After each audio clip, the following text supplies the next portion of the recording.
You're listening to the REITE Club podcast, where the focus is all about helping you grow your real estate investment portfolio and live the life you want to live. Come grow with us and join our community at thereiteclub.com. And now your hosts, Sarah Larby and Alfonso Salemi. Welcome back, REITE Club Nation, to the REITE Club podcast. My name is Sarah Larby, and I'm here with my co-host, Alfonso Salemi. Hey, Alfonso, how are you? I'm doing great, Sarah. How are you? Good. What's new? Oh man, lots of stuff going on. We hit that 100 mark, and Jag Properties hit that 100 mark, and we're just keep going more and more. So yeah, things are rocking and rolling. The business is going well. I'm so excited. We had a great 2-year anniversary event. A lot of fun. Got to meet a lot of new people. So yeah, how about you? What's keeping you busy? Oh, it's the same old, trying to find some properties, looking at a couple in Peterborough, a couple near my cottage in Lakefield. And there's one house that we are about to sell and put on the market and take that cash to buy some more with. And ironically, one of your tenants' buyer came through, and one of the two offers was yours. That it was so funny, Sarah, is when we found these tenant buyers. We had these tenant buyers in Brantford, Ontario, and they were going out looking for a property in Brantford. And my first thought that came to mind, I'm like, I'm going to call Sarah up, see if she wants to buy any more properties in Brantford. Maybe she wants to do a rent-to-own project with us, right? And yeah, sure enough, it happened so quick. They found a place, and yeah, it's the place that you got for sale. So yeah, we're in the midst of the negotiating process right now of doing all that stuff. We have to do our due diligence and all that stuff. But yeah, what a small world. And I knew as soon as Brantford was there, as soon as Brantford came up, I'm like, Sarah's going to be involved somehow, some way, even if it was just conversating with you, talking about the Brantford market, where they should be looking and all that stuff. So yeah, how ironic.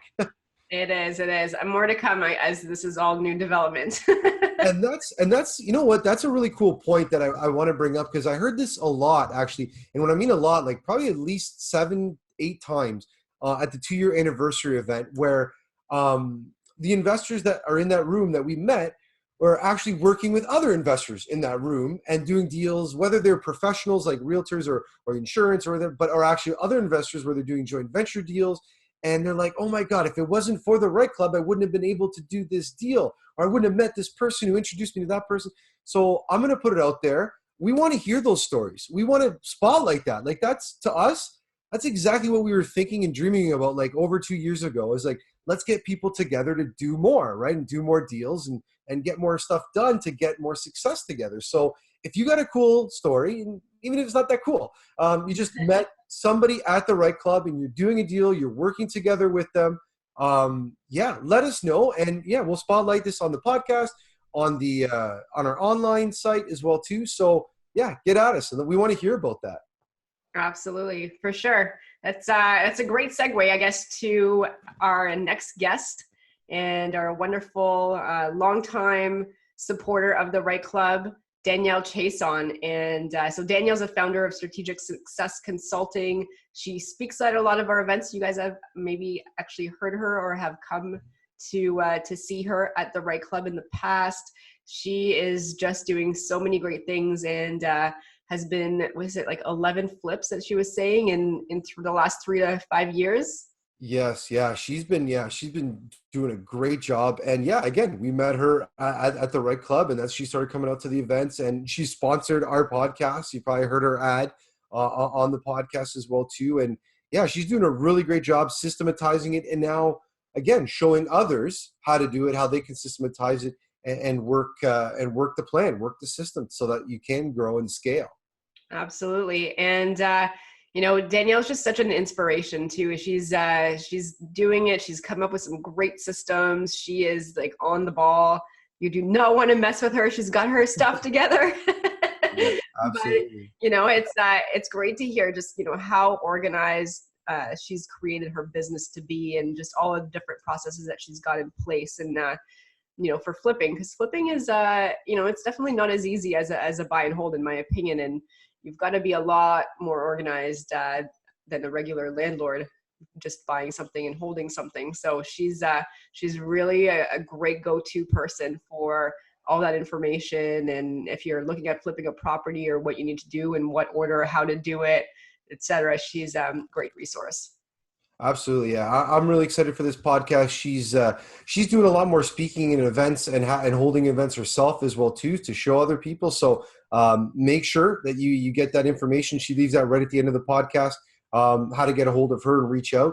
But yeah, it's again real people doing it right and going through the process, showing where the landmines, as I like to call them, or where the mistakes are, so that people can go through and rapidly advance, so that it's not struggling on their own. So yeah, I'm really excited to get to the podcast. What do you think? Let's get to it. All right, let's do it. Welcome to the podcast, Danielle Chiasson. How's it going today, Danielle? It's going. Hi guys. Thanks for Hi. having me on. We're so excited. Danielle, tell us a little bit about yourself. Well, I'm a full-time real estate investor. I have had properties all over Canada. And now I have niched it down to one market, and I'm investing only in Hamilton. And that's because I'm doing flips. And so because it's active work, I'd like to have my boots on the ground and be close. So let's see what else. I'm a mother of 3 kids. I'm from the East Coast originally. And I'm also a speaker and a coach consultant for strategic success. So, and that is my new passion that I've recently discovered. Great. And for our listeners that maybe haven't been out to a REITE Club event, Danielle has spoken on her stage, and she is a permanent fixture at our events, and she's always there, so kind, helping us out, working with so many different people in the room and helping out. She's a great resource. So thank you so much for joining us today, and we're excited to get to know you a little bit better and to dive deeper into what you do. So so why don't you walk us through how you got started in real estate, and maybe what was your first deal and what that looked like? Well, I'm going to tell you, because I bought my first property in 2003. So I'm going to actually fast forward to when I decided to make a move and make real estate investing a career, which was in 2013. That's when I incorporated a business. That's when I decided to go into this full time, start doing residential redevelopment, which is just my sexy word for flipping houses. The reason why I'm going to fast forward is because that was a pivotal moment for me. That's when I hired my first coach, and I did a lot of training and education in order to get me to where I am today. So in 2013, when I signed on, I onboarded with an educational program in the States. And then I kind of did everything backwards because I was a stay-at-home mom. And so I wasn't worried about getting income today. I was more focused on building my business, building the foundation of my business, and getting education behind it so that I could minimize any types of losses that I might incur. Because when you're dealing in real estate, there's a lot of money to be lost because you're dealing with big numbers. So when you make a mistake, it's not a few $100s, it's a few $1,000s, and it can be tens of thousands of dollars, as we all know. So I knew the importance of getting proper coaching, proper education. I needed to learn how to run a business, how to structure a business, how to structure my organization. And so I took I had allocated 18 months, and it looked more like 2.5 years of just educating. So I traveled the States a lot, spent thousands and thousands and thousands of dollars on my education. And then I started implementing it in 2015, the end of 2015. So the project I undertook was over $100,000 project. That was my first project. But I could do that confidently because I had the knowledge that I needed in order to follow through. And so since then, I've got 11 rehabs in less than 3 years. And I've done secondary suite conversions. I've done joint venture projects. I've done partnerships. And so, and now with my coaching, I'm undergoing a reorg with my accountants and lawyers in order to get everything structured properly. As my investors out there that are experienced knows, we have to keep shifting our businesses as we grow. So that's kind of where I'm at now. Absolutely. I think when I think flipping or basement conversions or any of that stuff, you're one of the first people I go to ask questions. And so now you're giving back, you're helping others as well. And you started the Strategic Success Consulting. Tell us about that a little bit. Well, that was developed last year. Well, the concept was developed last year. It was last May, in fact. So May of 2018. What happened was, as I've gotten out there and networked with people, there's a lot of people who want to get into doing this, but they just don't have the confidence to get out and do what we're all doing. And so people would call and ask, hey, can you help me with this? Can you come check this out? Would you mind walking through my property? I want to kind of do a rehab on this, and I'm not really sure of the layout, or I was thinking of putting a basement suite. And so there was one week in particular in May. And the thing is, here's the thing. For me, I love helping people. I mean, that is just a passion of mine. I know what I know because it took a lot of time and energy to find out about, all that I needed to know in order to get there. And then what happened was that particular week, it was a Saturday. And I remember I was driving. I took a call, which was supposed to be a 15-minute call, turned into an hour call. We all have had those calls. I get very passionate about helping people. And so I kind of, when I roll with a thought, I just flow with it and go with it. So I'm sitting in front of my dry cleaners for an hour, wrapping up this call. And then at the end of the call, the person on the other line says to me, he goes, wow. He goes, Danielle, that was hands down the best hour spent of my life. He goes, thank you so much. And then he asked me if I would sit down with him and review his portfolio. And then that was a crossroads for me. And then I'm like, you know what? I really want to, but I'm realizing something today. And he said, what is that? I said, well, today, and then I thought it out real quickly. And that was my 6th hour that week of helping people that I had. I said, give me a minute. Let me work through this. If you don't mind, I said, give me 5 minutes. And so I talked it out. I had figured out that it was about 6 hours of my time that I had just with helping people that I had committed in that 1 week alone. And it was starting to impede on my business a little bit. And so I knew at that moment I had to say no to him, or I had to create a win-win. And so for me to create a win-win, it would have been all about monetizing my time. And I didn't want to say no. So I had to, in that moment, I said, I'll tell you what, I'll help you out if you allow me to use you as my guinea pig. Let's do a little bit of coaching. I want to see what it looks like. And then within 2 weeks, I hired an educator coach, a consulting coach, and then I started setting up my business. So we launched December 1st, 2nd. We had our first 2-day workshop. Right now, I'm only doing live events. I'm building up my course catalog. And then we're going to be moving to webinars in January 2020. So it has really become a massive thing. Every time I'm at events, people are putting their hands up left, right, and center. As you know, at the REITE Club, I said, hey, if you guys want to learn about maximizing your returns and your registered funds, come talk to me at the back. And I don't know if you guys noticed, but I got swarmed. So now actually Claire and I are going to be doing on June 15th, a full day event on RSP and self-directed funds. And we're going to educate people on how to do it.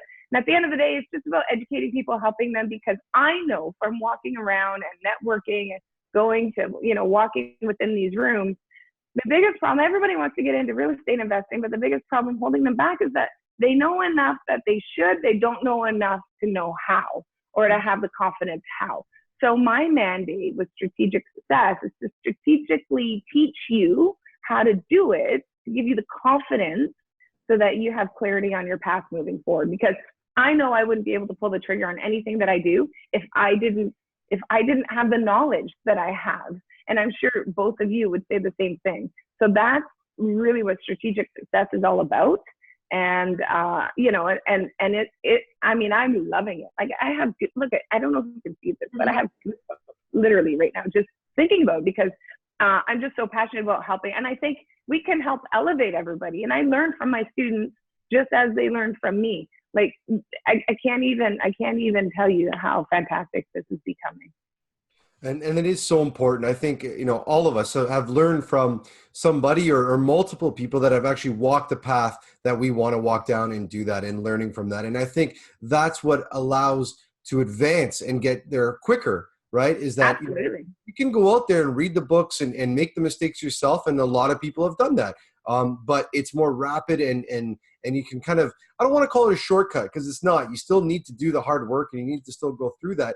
But you see where the landmines are, or where, with your students, and I know with Sarah, she's doing a lot of coaching as well too, that you're able to show them the landmines and where you and, Sarah have made the mistakes so that your clients, your students don't have to make those same mistakes. And with the REITE Club, we love that, is sharing those experiences and saying, this is the way that I did it. There's not one way to do real estate investing. There's probably infinite ways. There's probably ways that haven't even been invented yet that you can do real estate investing, and to work with somebody that has done that path, somebody that wants to do flips or basement conversions or residential redevelopment. I love how you said that.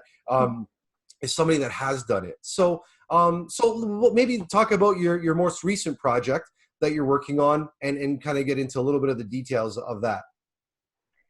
Okay, well, I've got one on the market. Funny story that I had to take down yesterday. There was an open house, and as you guys know, we had a lot of rain yesterday.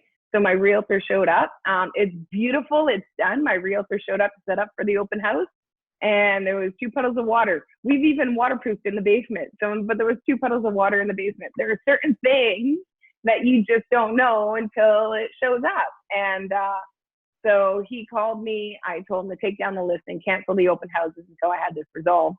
Got the plumber out there within 3 hours. He snaked out the drains, and it was just the main drain. Water's coming in. It's a problem that happens in Hamilton. That's why it's important to know your market and to know the different pockets have different issues, as you guys know.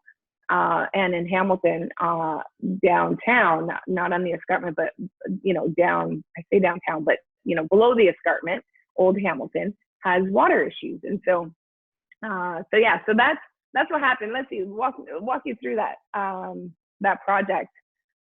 Well, it was just a straightforward project like any other project. We had, there was a little bit of moisture in the basement, so we did waterproof that one. We opened up a couple of walls. Was it a duplex or a single family property? No, this one was just a straight flip. Now, here's the interesting thing. So when I bought the property, the numbers are really strong because I bought it in the fall, and the numbers that I was using for my ARV, and for those of you who don't know what ARV is, it's the after repair value. So once you've done all the repairs to it, what is it going to sell for on the market? So our ARV was about 480. So my range was 460 to 480 for the ARV. And then, as you guys know, in the fall, everything with the mortgage rates going up, everybody stopped buying. So prices went down. So everybody who was on the market trying to sell started reducing their list price, and they ended up selling for less. So now that I'm going to list the house, now the top ARV that I have, top ARV is 452. So here's a little tip that I did. It was actually a suggestion of my realtor. We decided to do a little bit extra in an area that I typically wouldn't. So when you do flips, you always try to match the neighborhood. Don't try to do more than what's in the neighborhood, because if you do, you're not going to see the return for that. But because we're going into a spring market and there's a lot of activity, I knew that this would pay off. So I'll have to, keep you guys informed and let you know what happens with it. But we had to do some wainscoting, and we did creme molding all on the lower floor, all the way up the staircase to the second floor, and we did the second floor hallway. So I also did quartz countertops, where normally in that area I wouldn't. And we had a lot of activity and a lot of interest up until yesterday when I took down the listing. So I'm going to have my plumber come back on Monday. We did open up the drains, but I told him, he didn't have his camera, but I told him I want him to go through with the camera. Here's what I'm going to say for those of you, do it right. You know what? At the end of the day, I firmly believe in karma. And it's going to cost me $300 to have the sewer line snaked and find out if there really is an issue. I can, at that point, make two decisions. If there's a problem with the sewer lines, I can fix it. And if there isn't, I can disclose it. But it's the right thing to do.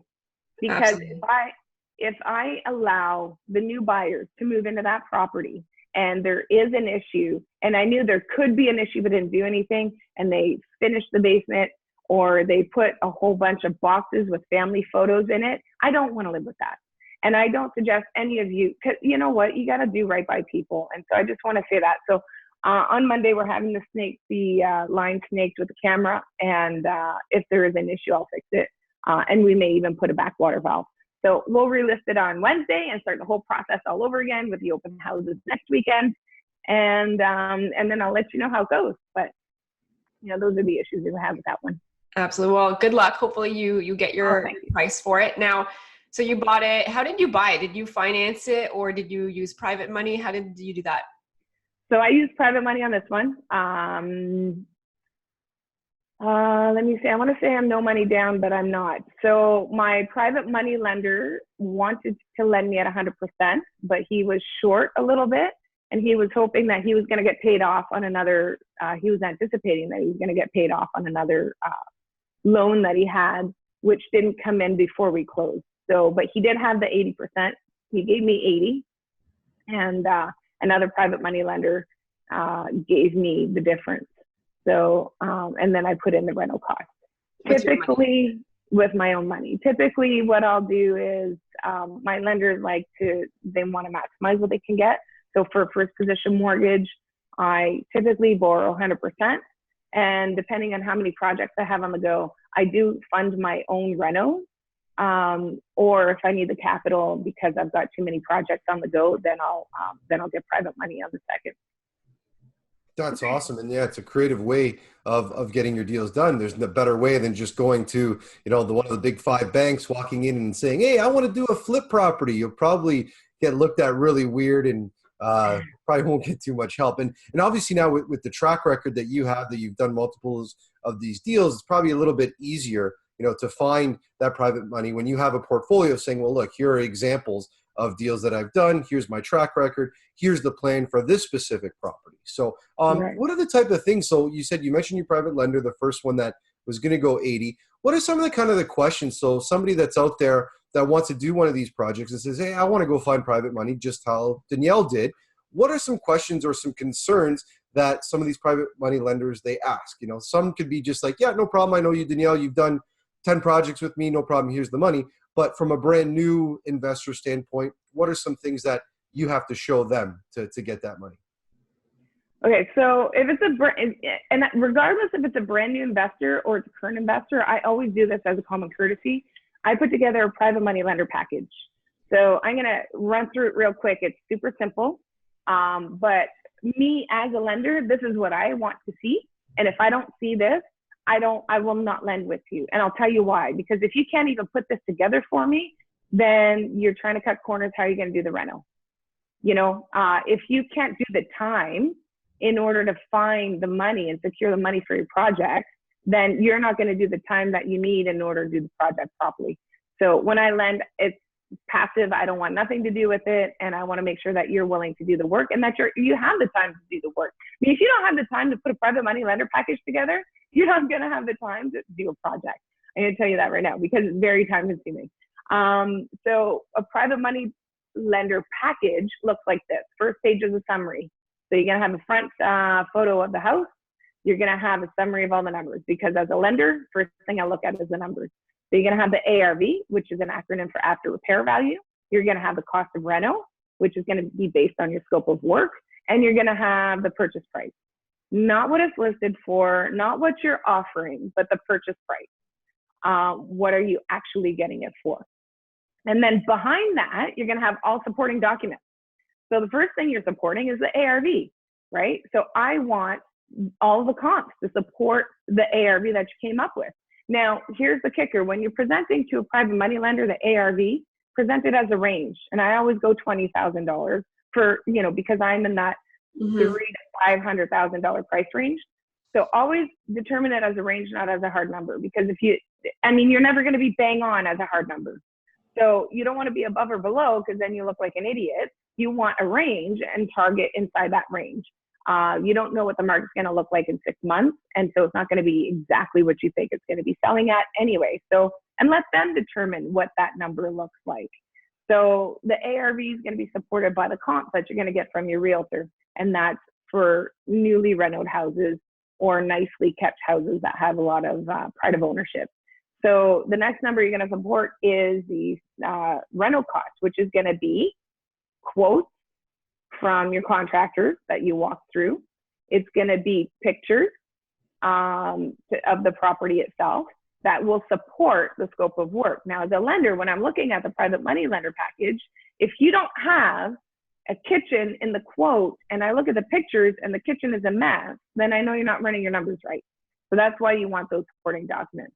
And then, of course, the purchase price, you're going to support that with a copy of the agreement of purchase and sale that you have under contract. Do not ever show a private money lender a potential property, because you're just wasting his time, and he's going to say, you know what, look, I don't have time to just kind of vet the what if. I want a deal on the table that you have.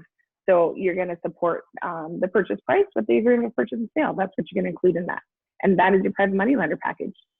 Okay. All right. Great advice, great tips, great insights. I know you presented a little while back on our stage and you were talking about some other mistakes maybe that you made in the past or that you see a lot of people making, and some tips to try to avoid them. Can you share a few of those? Okay. So probably my biggest mistake is the wrong partner. The wrong partner without documentation. So that's always an issue. Don't partner with friends and family. Guys, don't do it. We all have to go. We all say, no, it's not going to happen to me. And we got to go through it in order to learn it. So Sarah, Alfonso, I'm not going to partner with you guys because I like you guys. So don't partner with anybody you like. And I'll tell you why, because if you like them, it's harder to hold your position. So don't partner with relationships that you cherish. And so the relationship is not worth it. There's enough people out there who are partners. You know, as I'm saying this, I love all of my partners. Let me just say that. Sorry, guys.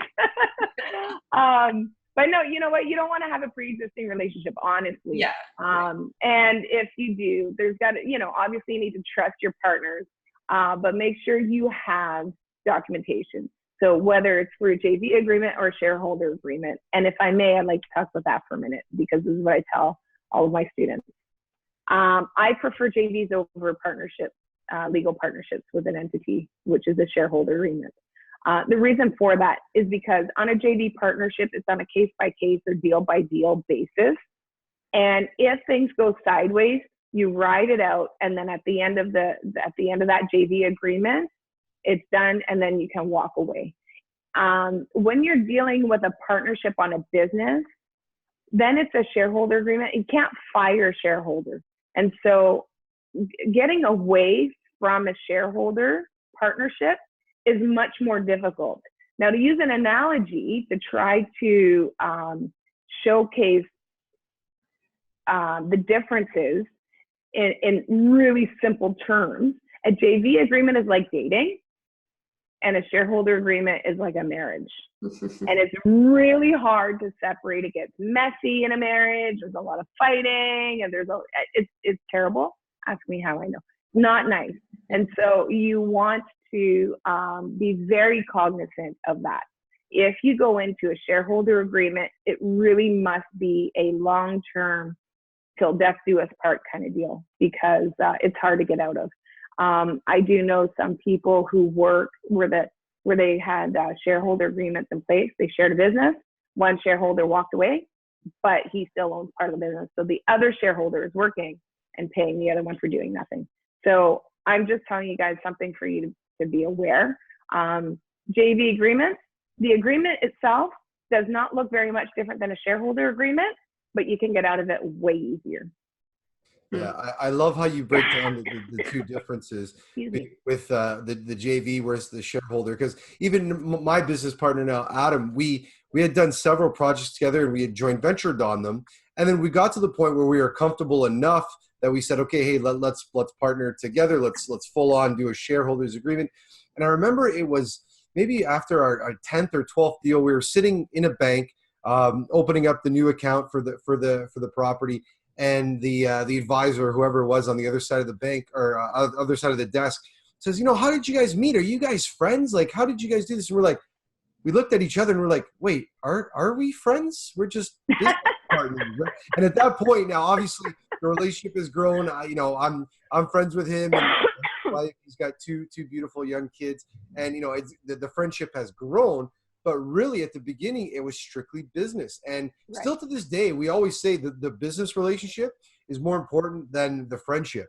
He's like, we both say to each other, listen, we're going to piss each other off, but if the business is the business, that's always coming first. So I love the way that you break that down on a per case basis. So I guess another good way to do that is, based on the projects, you're understanding what each person wants or what they bring to the table to the partnership, right? Obviously, with your expertise of managing a crew of construction, doing the construction and handling kind of the boots on the ground, as you said, right? Like that's your role of it, and really defining the roles of what the partnership is in the joint venture agreement. Do you have any tips or tricks or advice when you are kind of defining those roles, whether it is a partnership, a JV partnership, or whether it's a full-on like shareholders agreement in a business?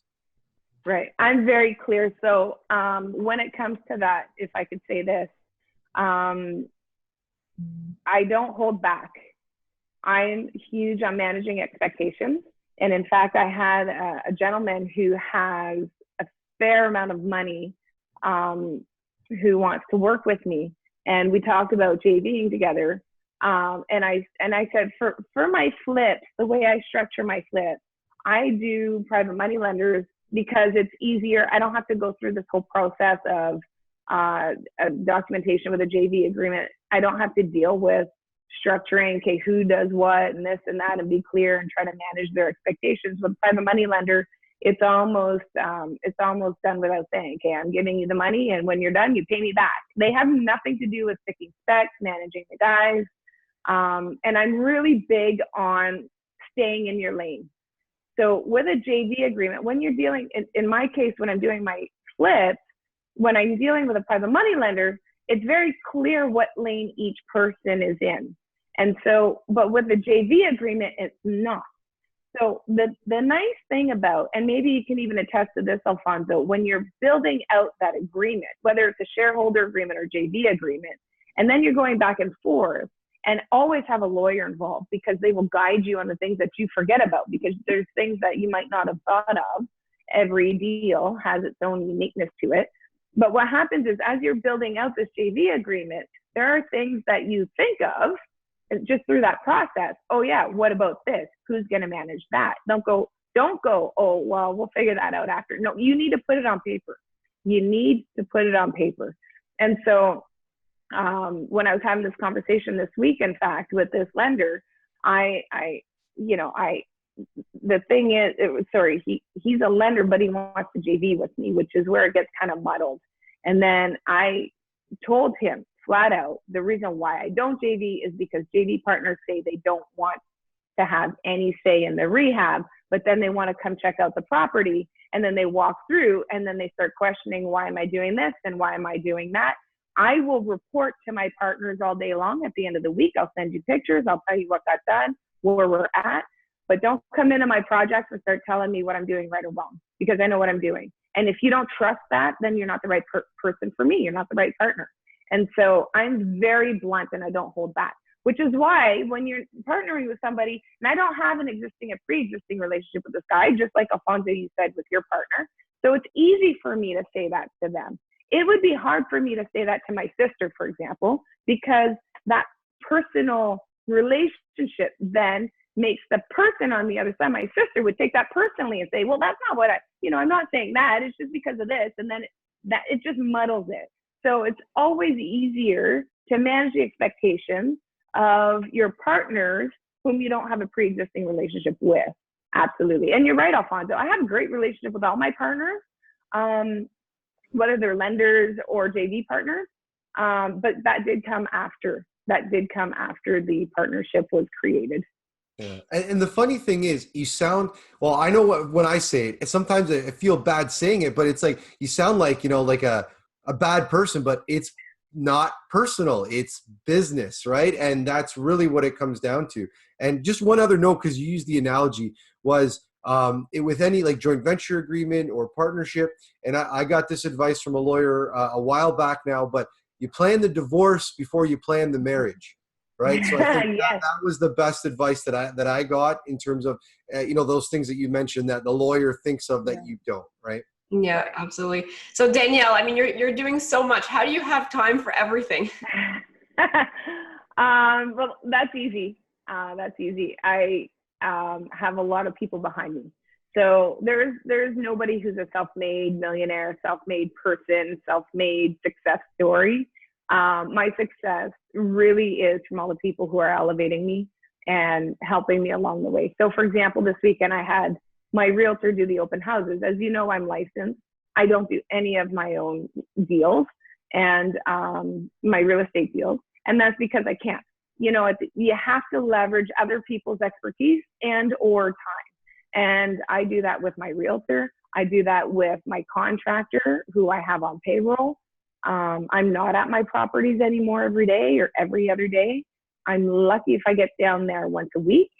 I started demo on my newer project, my newest project on Tuesday. And I had planned on going there on Tuesday, but because of the systems that I've put into place and the people that I've put into place to work those systems, when my day took a turn on Tuesday, demo didn't come to a screaming halt. The only thing that changed was I'm not going to make it today. So you guys go ahead and do what you need to do. I'll get there when I get there. And I didn't get there till Thursday. So it was on day 3, almost 3 days of demo was done before I even got there, and I didn't recognize the house. I was really bummed out about that because my favorite part of the project is when we start turning it around. But something else took priority, and so I was able to shift because of the people that I have in place. At the end of the day, guys, you cannot do it alone. So learn it well enough to manage it, and then delegate it.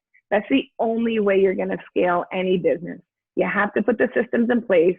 As you're learning what it is you're learning, you're going to put systems in place, and then you're going to delegate that system to somebody else to run. So for example, with my projects, I have 4 stages of a rental project. And at each stage, I have 3 people in place that each have tasks.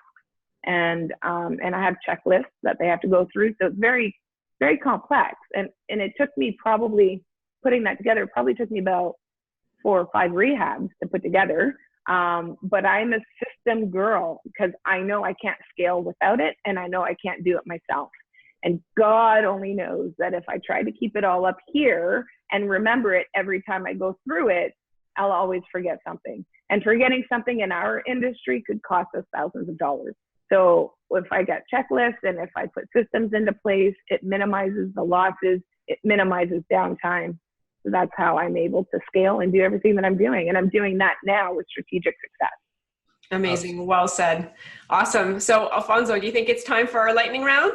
I think so. Let's get to the lightning round. Right. So Danielle, there's 4 questions. And first answer that comes to mind, question number 1. What is the best advice that you've ever received from an investor or at a networking event? Oh, at a networking event. So initially when you said that, I'm thinking right away, from my coaches, I've had a few really good tips. Yeah, but share some of those too. From a coach, I think it'd be more valuable to your viewership. Maybe if I give you this, trust but verify. That was a $20,000 lesson. Okay. From my coach. So I don't know, lightning round means short answer. I mean, you can expand a little bit on it if you'd like. Yeah. So, at the end of the day, people are going to tell you things all day long. Your realtor is going to give you calm. Yeah, you can trust your realtor, but always verify. Your contractor is going to give you numbers on, what needs to be done. Trust it, but verify it. I mean, there's nothing wrong with going and double checking the information they're giving. As a lender, when you're lending, they're giving you numbers. You have to verify those numbers. So trust but verify. Even if it's people that you've worked with in the past. Actually, I would probably say especially if it's people you've worked with in the past. I love that. And even with the people that you do have that trust, that constant verifying, because things change, things doing that. Yep. I love that. Trust is earned at the end of the day, right? So I love that. Trust but verify. I know you shared that with me in the past, and I try to implement that in our business and even day-to-day life. So, all right. Wait, can I share another one? Hang on. Go ahead. Sure. Because this one's a life changer. I've heard this actually at a networking event this past week that I was at. The opposite of progress is perfection. So a lot of us get stuck on trying to do too much. And a big thing when I first started out in business that I learned from my first group of coaches was done is better than perfect. So anytime you get stuck, just put it in your head, done is better than perfect. Great advice. Another one that kind of goes with that one is decide and do. Just decide and do. Okay. It's better than perfect or decide and do. The reason why I give you guys these, essentially it's the same message, just delivered differently, is because it's going to resonate differently with everyone. I just want to make sure you guys all, I want everybody to get better. So good. That's awesome. All right. Well, you can help our listeners with this next question. What is your favorite real estate investing resource? My favorite real estate investing resource. I'm trying to get away from what's popping in my head, but just the people around me. That's what's like, I don't have anything. Yeah, that's a great resource. I have really, and it's not just, for example, my coaches that are my pluses. So we're surrounded by pluses and minuses and equals. And all of my coaches that I pay thousands for are my pluses.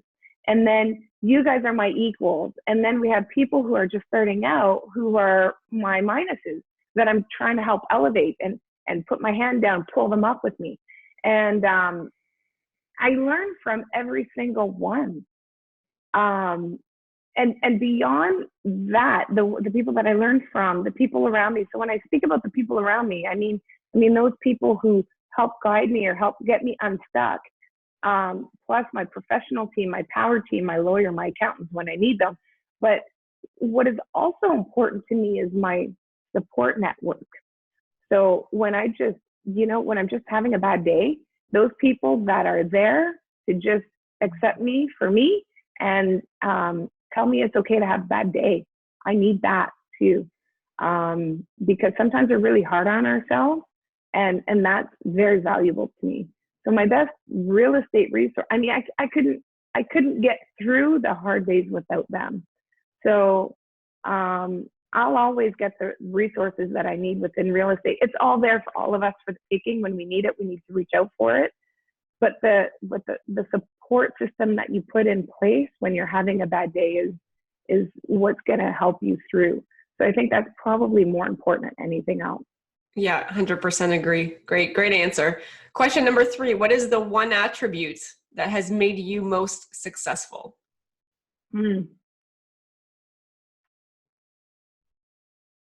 My education. Okay. My knowledge. You can't find success if you don't know what you're doing. You can trip over it, but it won't be sustainable long-term if you don't ever get the knowledge behind it. There's a lot of people in 2016 that made a lot of money in the real estate industry because you couldn't go wrong because the market was just so crazy, as you guys remember, where it was just like you could buy anything and make thousands on it. And then after the Ontario housing plan came in, the whole landscape changed and a lot of people lost money.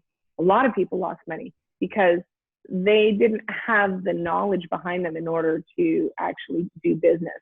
So if you want sustainable success, if you want consistent success, it all comes with your network and your knowledge. You're going to get experience along the way, and we're still going to make mistakes, but you minimize those mistakes with knowledge. And of course, like I said, the network. I know that, let's say I want to do an RTO. It's not my thing, but it's what Alfonso does. And I got into trouble with an RTO. I could go to Alfonso. That's my network. Say, hey, Alfonso, here's what's happening. And he can save my behind because I've got those resources. But don't go into anything without the knowledge, guys. That's really what's key. And you know, I just can't even stress enough how that's carried me through everything. Yeah. No, great answer. Great answer, Danielle. All right. Last question of the lightning round. And you've been so gracious with your time this morning with us, and it's Sunday morning we record these, but it's a typical Sunday morning. What are you doing? Oh, well, I'm supposed to be at Acre right now. Oh. I have a 3-day conference next weekend. I don't just tell you what I think. I practice what I preach. I'm very big on that. So I'm all about education. So when I tell you that's probably the most important thing in order to attribute that to my success, it truly, truly is. If you take knowledge and then you implement it, you will find success, period. And so I want to make sure that I can deliver value to the people that I'm educating. And so I need to make sure that I'm constantly educated and on top of newest strategy. The market is always changing. And so businesses that fall behind in the times are businesses that fall off the map at the end of the day. It's just simple as that. Somebody once told me businesses always fail when it's handed over to the second generation. I would challenge that. Most of those businesses were failing before they exchanged hands because people get set in their ways and they don't shift with the times. When you look at Blockbuster, you look at even like bigger corporations are not immune to that. There are a lot of companies that if you're not fluid with your business, you will not sustain long term. And certainly you won't be able to pass down to a second generation. So I'm really big on educating myself, finding out what's happening in the market, finding out what the needs are of my target audience, whether that's on the buy-sell side or whether that's on the education side. And so, yeah, so right now I'm supposed to be at a conference. Really, I'm always in, you guys know this about me. For your members who don't know this about me, I'm always in a conference room somewhere as an attendee as well. Absolutely. Well, we do want to thank you for being on the podcast and skipping Acre this morning. So Danielle, I'll be there in an hour. So okay, awesome. So if our REITE Club Nation, our listeners wanted to reach out and know more about you, where can they go? Well, they can go to daniellechiasson.com, and my last name is spelled CHIASSON.com. Or they can go, if they're curious what events are coming up for strategic success, if they do want to learn a little bit more. I've got 3 events coming up. 4, actually, that's a lie. 4 events coming up. They can go to events.strategicsuccessconsulting.com and just click on the event that they're looking for. And yeah, that's pretty much it. They can go to strategicsuccess.com as well, which will be the main page. Excellent. That's awesome. And any last words of advice or anything that you'd like our listeners to know? Do the right thing. There you go. Do the right thing. On that note, thank you very much, Danielle, for being on our show. We are excited. You have been a long-term supporter at the REITE Club, speaker on multiple occasions, and we're really, really excited about all of the help and the mentoring that you've been able to do with our nation. And so thank you for everything that you've been doing for the past 2 years. You've been with us since the beginning. Honestly, I've told you guys this before. It's not hard to get behind the right people. And what you guys are doing is in complete alignment with my core beliefs and my ethical values. You guys, honestly, at the core of who you are very genuine, and you just want to help people. And I can easily get behind that all day long. So I want to thank you guys for doing what you're doing, because I happen to know how much work you guys do behind the scenes. For those viewers out there who don't realize it, guys, this is all for you, and they're dedicating their time for you. So I appreciate what you do, because I'm also a member of the REITE Club, and I put myself in that category where you're doing it for me, and I thank you for that. Awesome. Thank you very much, and have a great day. You as well. Thanks for having me. Bye, everyone. Bye. Bye. What a great conversation and interview we had with Danielle. She is just a wealth of knowledge, a lot of good tips and tricks. What did you think, Sarah? I mean, it's amazing what she's accomplished in that amount of time and how many properties that she's been able to flip.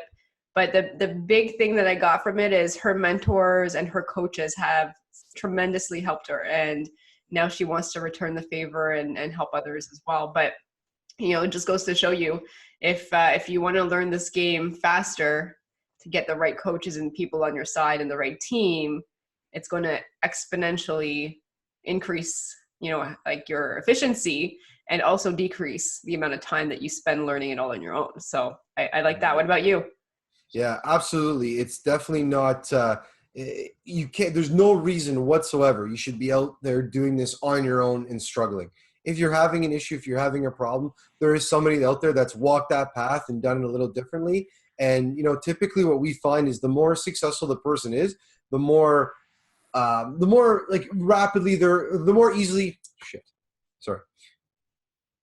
what we found is the more successful somebody is, the more gracious they are with their time to help somebody. They don't want to see people struggle. They want to see people achieve success, right? So that's the cool part. There's a lot of great tips, but what I love, and she told me this a while ago, was trust but verify. And she just gave me another great one, is that the opposite of progression is perfection. So I was always worried it's got to be perfect and lighting. And even here, I kind of get like OCD about like how everything looks and all that kind of stuff. But you know what? It's just doing it. And I think that's a big thing that you've taught me as well too, Sarah, was it doesn't have to be perfect. Let's go out there. Let's give it our best shot. Let's do it. Let's make the second time better than the first, the third better than the second, and grow from there. Right. Absolutely. That's how you improve. That's the more that you actually do things and implement things, I think your growth exponentially, increases versus just learning and reading about it. So, I say ready, fire, aim. Essentially, it's the same thing, right? You learn just enough and then just go ahead and implement it. And then your second one, your third one, your fourth one, et cetera, you improve as you're doing them. So just get out there and just jump in. You got it. So, yeah. So, we're really excited. We're almost at, the summer break. We're recording this at the end of March, but by the time this comes out, we'll be in the summer, almost to the summer break, probably with one event left, and some really, really cool stuff that we have planned for the fall. A lot of interesting info. We are reaching out to a lot of really cool people and have some of our speakers kind of set in place, and really, really growing this club so that we can do more and we can help more people. That's the funnest part about this stuff, is seeing the progression that people make, and even the progression that I've been making. I know just as I'm finishing this podcast, I'm going to buy a brand new mountain bike because a friend, Michael Dominicetti, if you're listening, has challenged me to go mountain biking with him. So it's something that I've always done as a kid, but not like, like hardcore and doing that. But yeah, a really great hobby, and it's pushing me outside of that. I'm a little scaredy cat when it comes to that kind of stuff, like the speed, but yeah, after the skydiving, I think I've gotten over that. But yeah, how about you, Sarah? Biking? Pardon me? Where are you going to go biking? So like mountain biking trails, like through like forests and trails, and like I'm got to wear a helmet and all this kind of stuff. So it's I think there is some level of danger to it. Yeah. So yeah, I'm kind of excited about that. But that's what it is. It's growing. That maybe 3 or 4 or 5 years ago, I wouldn't even have thought about this. I'm like, no way, that's crazy. I gotta get on a bike, gotta go down, gotta wake up, do all that. No, way too much. But just expanding that, right? And trying different things. And hey, maybe I'm gonna hate it. I don't know, but I'm gonna try it. We'll see how it goes. Yeah, you know what? I really want to find like an outdoor hobby where it's, so maybe when you can give me some ideas of some different things. I mean, like I do some golfing. I'm not super good, but I'm looking for like, what is a really fun hobby that will not feel like working out, but just fun. Well, again, I know this is weird. I'm getting into all these things, but I'm really proud that I've kind of trimmed down some weight and gotten a little bit healthier in the last little while. But tennis is one of the funnest things I've ever done. It's an outdoor sport in the summertime. It's definitely an outside sport, outdoor sport. And it doesn't feel like exercise. You're running around. It's crazy cardio. A lot of like mental work too, right? Because you're moving, you're swinging, the ball is turning, and it really challenges you in a different way too. So yeah, if you ever want to play tennis, you only need one other person. That's the great thing about it too, right? To go and play. So yeah, maybe tennis, Sarah. Yeah, it could be a good idea. Awesome. Well, it's always fun to spend time with you on Sunday morning. Now it's a little bit past Sunday morning. We're going into the afternoon, but these podcasts have been awesome, and the feedback that we've been getting have been tremendous. And so, thank you everybody who takes a moment and emails us. And if you've left us a review, thank you as well. We've we're here to give back.